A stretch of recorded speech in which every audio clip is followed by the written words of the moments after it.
Olá, turma da terceira série, tudo bem com vocês? Aqui é a professora Cristiane falando e hoje nós teremos aula de aprofundamento do capítulo 3 e do capítulo 4 de História, tá? Então, por favor, acompanhem com a apostila, tá? Eu selecionei aqui alguns temas e vamos fazer um estudo mais minucioso sobre esses temas, tá bom? Lembrando, pessoal, que essas aulas são recapitulações, né, são aprofundamentos dos temas que foram pautados, né, foram estudados no primeiro semestre, ok? Então vamos lá. Fatos ocorridos na Inglaterra, História, terceira série, capítulo 3. Na Inglaterra, o absolutismo teve início com a dinastia Tudor, quando Henrique Tudor, denominado Rei Henrique VII, assumiu o trono no final da Guerra das Duas Rosas. Como foi essa guerra? Foi a rivalidade entre duas famílias, os York e os Lancaster, na disputa pelo trono da Inglaterra. Henrique VII teve dois herdeiros, o Rei Henrique VIII, fundador da Igreja Anglicana, e Elizabeth I. Com a morte da Rainha Elizabeth I, o trono ficou com seu primo James Stuart, okay? Que era rei da Escócia. Aí, dentro desse contexto de fatos ocorridos na Inglaterra, nós temos a Guerra dos 30 Anos, né? Que foi de 1618 a 1648. Conceito: é a denominação genérica de uma série de guerras envolvendo diversas nações europeias que travaram guerras entre si, tá? E quais foram os motivos, né? Rivalidades religiosas, dinásticas, territoriais, comerciais e políticas. E quais foram os países envolvidos? Foram vários, tá? França, Inglaterra, Espanha, Portugal, Alemanha, Dinamarca, Países Baixos, Áustria e Suíça, tá? Bom, agora nós vamos falar sobre a Revolução Inglesa, 1642. Isso aqui é um fato super importante, tá, pessoal? Prestem atenção, por favor. Foi uma guerra civil entre os partidários do rei Carlos I e o parlamento, iniciada em 1642 e terminou em 1649 com a condenação à morte do rei Carlos I. A Revolução Inglesa, pessoal, foi um divisor de águas dentro da Inglaterra, dentro daquela temporalidade. Por quê? Porque antes da Revolução, o poder se concentrava todo nas mãos dos reis. O poder era absoluto. Depois da Revolução Inglesa, o regime político passa a ser parlamentar, ou seja, o poder do rei se viu reduzido, limitado, né? Onde o rei existe e reina, mas não governa. Quem governa é o quê? É quem? É o primeiro-ministro, através do parlamento e juntamente com o parlamento. É o que acontece na Inglaterra. Sempre dou esse exemplo da rainha Elizabeth, né? Ela reina, mas ela não governa. Quem governa é o primeiro-ministro, juntamente com o parlamento. Todas as decisões políticas, econômicas, partem do parlamento, ok? Bom, agora nós vamos falar sobre a Revolução Gloriosa, também chamada de Revolução Sem Sangue, porque de certa forma ela foi pacífica. Ela foi iniciada em 1688 e foi uma revolução em grande parte não violenta, né? A Revolução Gloriosa é o período em que houve a mudança definitiva, a substituição do absolutismo monárquico pela monarquia parlamentar na Inglaterra. Então, esse capítulo 3 nós estamos falando por tópicos, né? Perdão, pessoal. Mas são questões extremamente importantes, né? Que vão mudar o panorama, a questão política, econômica e social da Inglaterra. Agora, pessoal, eu vou falar sobre a Declaração de Direitos, tá? O rei Guilherme III, ao assumir o trono inglês, assinou a Declaração de Direitos em 1689, limitando assim os poderes monárquicos em vários aspectos e instalou a monarquia parlamentar que vigora até hoje na Inglaterra. Ok, só reforçando, né? Qual o objetivo da declaração? qual foi o objetivo, né? Era limitar cada vez mais o poder do rei e aumentar o poder do parlamento, obviamente, né? Onde quem manda é o parlamento, juntamente com o primeiro-ministro. Por que eu reforço essas questões, pessoal? Porque a nossa mente absorve uma informação de cada vez. Então, quando a gente reforça, a gente está contribuindo, né, para essa absorção de conhecimento, tá bom? Assim, a monarquia parlamentar estabelecida e o absolutismo na Inglaterra ia chegando ao fim. E o que a Declaração de Direitos garantia? Garantia a liberdade individual, incluindo a liberdade de imprensa, o direito à propriedade privada, né? E, juntamente com a Revolução Inglesa e a Revolução Gloriosa, que fazia parte da Revolução Inglesa, né, a Declaração de Direitos fortalecem a burguesia e o liberalismo. Então, prestem atenção. Todas essas medidas, né, Revolução Inglesa, Revolução Gloriosa, que estava dentro do contexto da Revolução Inglesa, e a Declaração de Direitos, vai beneficiar, vai fortalecer a classe burguesa e a questão do liberalismo, ok? Enfraquecer o poder do rei, abrir o caminho para o desenvolvimento do capitalismo, tá? Está atrelado à questão da burguesia, preparando assim um caminho para a Revolução Industrial do século XVIII. Certo? Então, tudo é um processo histórico, tá? Só reforçando aqui a questão da Declaração de Direitos, né, que limitava os poderes monárquicos, né, instalando assim a monarquia parlamentar na Inglaterra, que vigora até os dias de hoje. E o que aconteceu, pessoal, com o sistema feudal naquela temporalidade? Como consequência, o sistema feudal foi extinto no Reino Unido, ocasionando também a liberdade religiosa. Católicos e protestantes puderam celebrar seus cultos e praticar a sua fé, né? Liberdade de expressão e desenvolvimento econômico, Revolução Industrial. Por que todos esses benefícios? Porque como o rei detinha todos os poderes, né, ele de certa forma atrapalhava o desenvolvimento da sociedade, né? Então, só o fato de ter liberdade religiosa, liberdade de expressão e desenvolvimento econômico, né, já é, assim, uma questão de fazer com que a sociedade desenvolva de forma muito mais rápida, tá, pessoal? Então, vou concluindo por aqui o capítulo 3, tá? De História, terceira série, fatos ocorridos na Inglaterra, ok? Bom, procurei ser mais didática possível, mais objetiva possível. Agora no capítulo 4, pessoal, a nossa aula hoje vai ser um pouquinho diferente. Por quê? O que eu vou fazer? Vamos lá. Nós vamos estudar os conceitos utilizados dentro do processo revolucionário francês. Por que eu estou fazendo dessa forma? É uma forma de preparação também para o Enem, tá? Porque às vezes existem palavras, né, dentro do conteúdo do qual vocês de repente não conseguiram compreender, né? Então eu fiz aqui uma espécie de dicionário, né, para a gente poder compreender melhor esses termos, né? Vocês estão observando a imagem? A imagem é uma pirâmide falando das classes sociais dentro do contexto da Revolução Francesa.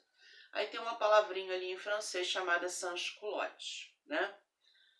Nem todos sabem a interpretação, né, o conceito dessa palavra, o que significa. Então, a aula de hoje é para isso, tá, pessoal? É para a gente poder aprofundar, estudar essas questões, né, esses termos, esses conceitos que são utilizados quando a gente fala sobre Revolução Francesa. Então, vamos lá. Denomina-se Revolução Francesa o movimento político que se desenvolveu entre 1789 a 1799 na França e provocou grandes transformações políticas e sociais nesse país. Contou com a participação de vários grupos sociais, desde burgueses até populações pobres das cidades, pequenos produtores, comerciantes e camponeses explorados pela servidão. Ao final de um longo processo, a estrutura do antigo regime foi destruída e os privilégios da nobreza passou a ser ocupado então pela burguesia, que adquiriu privilégios por meio do poder econômico. Por sua repercussão no mundo ocidental, a Revolução Francesa costuma ser considerada por muitos historiadores o marco do fim da Idade Moderna e o início da Idade Contemporânea. Prestem atenção nisso aí. Bom, já estudamos todo o processo revolucionário, né?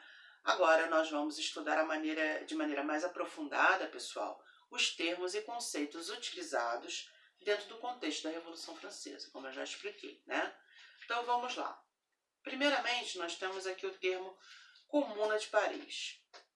O que significa esse termo? Governo provisório local. Guarda Nacional, uma milícia burguesa. Milícias de Paris, organizações militares populares, tá? Não confundir com milícia burguesa, ok? Milícia burguesa era a Guarda Nacional. Bastilha, uma fortaleza que fora transformada em prisão política. Queda da Bastilha, olha só, gente, a diferença. Foi organizada pela população de Paris em julho de 1789, com o objetivo de ter acesso ao estoque de pólvora que lá ficava armazenado. Simbolizou o início da queda do antigo regime e início da Revolução Francesa. Outro objetivo, libertar os presos políticos que estavam presos na Bastilha, tá? Então, queda da Bastilha e Bastilha tem significados diferentes. Declaração dos Direitos do Homem e do Cidadão, tá? Assinada em agosto de 1789. Mas, professora, a senhora acabou de falar ali nos fatos ocorridos na Inglaterra, da Declaração dos Direitos. Ok, pessoal. Aqui é assinada outra declaração, essa de 1789, tá? Baseada nos seguintes princípios: respeito pela dignidade das pessoas, liberdade e igualdade de todos perante a lei, direito à propriedade individual, tá? Mais uma vez, todas essas questões vai atender a que classe? A burguesia. Constituição Civil do Clero. 1790.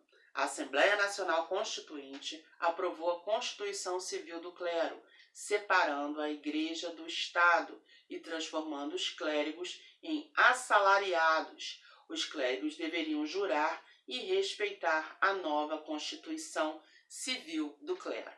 Ok. E aí vocês vão fazer uma provinha de Enem. Aí cai lá. O que são clérigos juramentados, pessoal? Simples. Os que passaram a jurar e respeitar a nova Constituição do Clero, tá? Durante o contexto da Revolução Francesa. E os clérigos refratários, os que se recusaram em respeitar a nova Constituição do Clero, ok?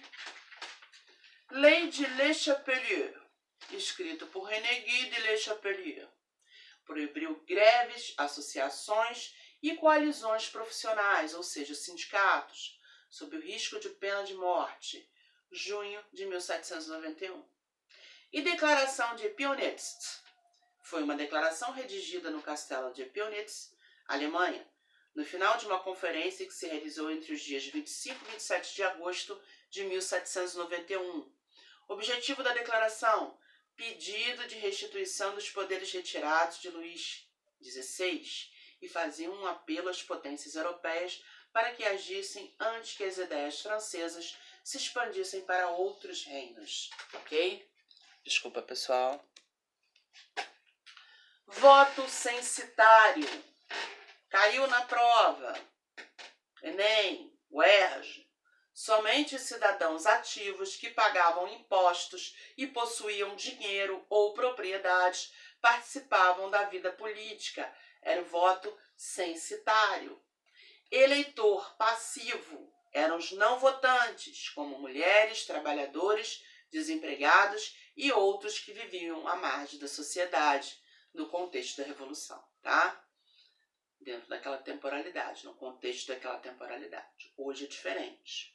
Eleitor ativo, somente os cidadãos que pagavam impostos e possuíam dinheiro ou propriedade participavam da vida política. Voto censitário, ok? Comuna Insurrecional de Paris. Organização político-militar criada pela população de Paris no começo da Revolução para fortalecer e conduzir a participação popular no processo revolucionário. Batalha de Valmy. Foi a primeira batalha após a Revolução. Foi uma batalha entre as tropas francesas e prussianas. Ocorreu em 20 de setembro de 1792.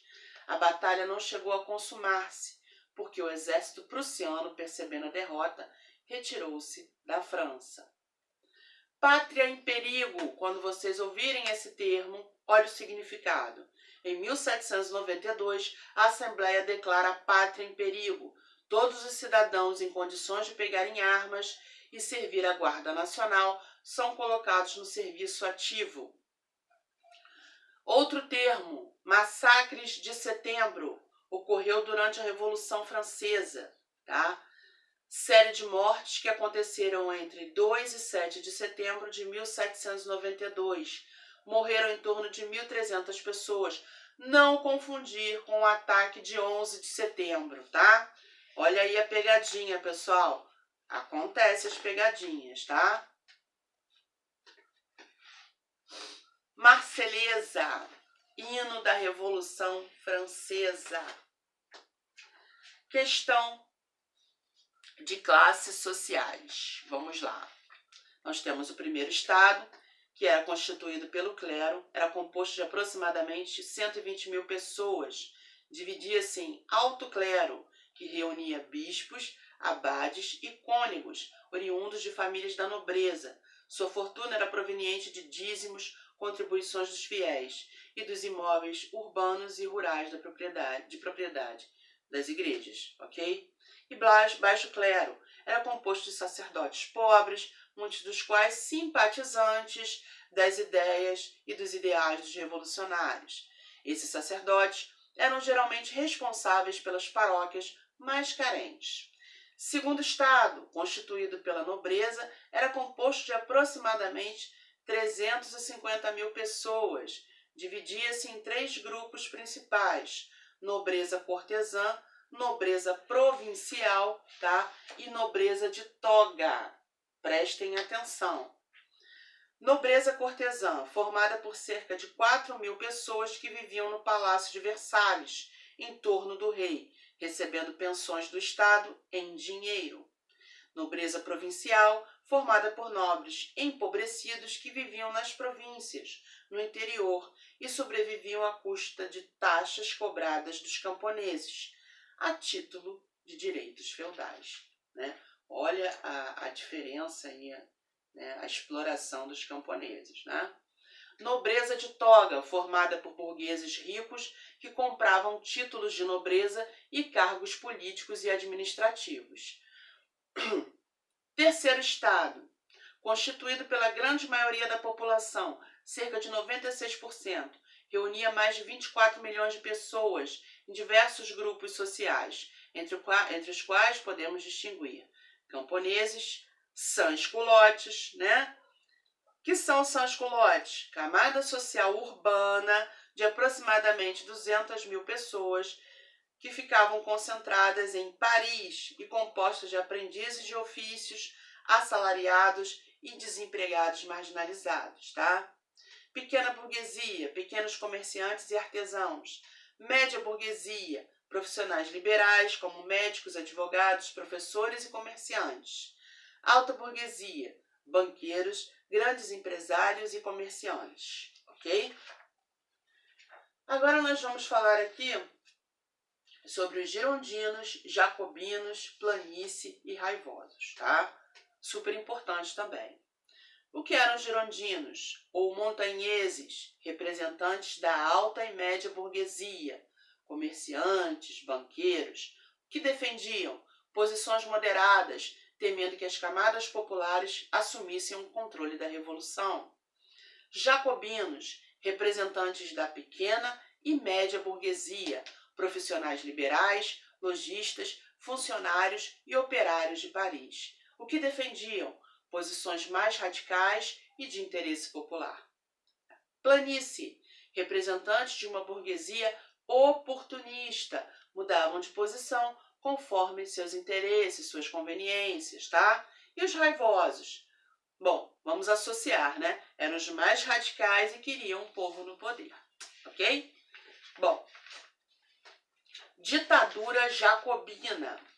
A execução do rei provocou internamente a revolta do grupo girondino e, no exterior, a reorganização das forças estrangeiras partidárias do absolutismo.